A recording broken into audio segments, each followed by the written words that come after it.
If you're trying to start your car one morning and it wouldn't start, or it just turns over once or twice and quits, then probably your battery is dead and you might have a parasitic drain. So to test the parasitic drain, you just need a voltmeter. So to test your parasitic drain, select amps on your voltmeter. For example, connect your positive. Positive is connected. And now touch the negative lead of the voltmeter to the negative post of the battery and the positive to the negative wire from your car. It shows me 0. There's no parasitic drain, so that's good. But if you would see a number here, like a half an amp or 1 amp, 1 amp would be very high. 3 amps, 5 amps, that's very high drain. That would drain your battery very fast. A normal drain could be 50 milliamps, so that would be 0.05. That would be 50 milliamps, and that would be normal for a car. If you even have like 0.1, you can still live with it, but ideally you want 50 or less milliamps. So once you've found out that you have a parasitic drain, to determine which circuit is draining your battery, go to your fuse box. It's a fuse panel.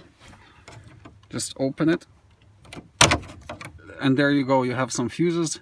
Take out one fuse at a time and go back to the battery and check for parasitic drain.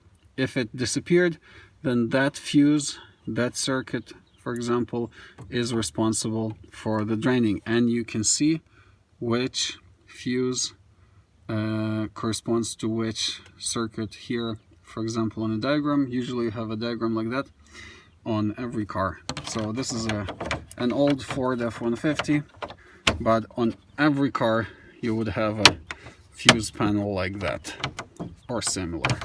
So now that you found out where the drain is, you have to either replace or inspect that part. For example, if it's blower, if it's your heater blower, you'll have to check that heater blower. You'll have, maybe it's wrong, it's now bad, you have to replace it. For this particular F-150, it was running good, except that the belt was squeaking. So I replaced the belt, but now it wasn't squeaking, it was working very good. That put additional strain on the alternator because it couldn't slip.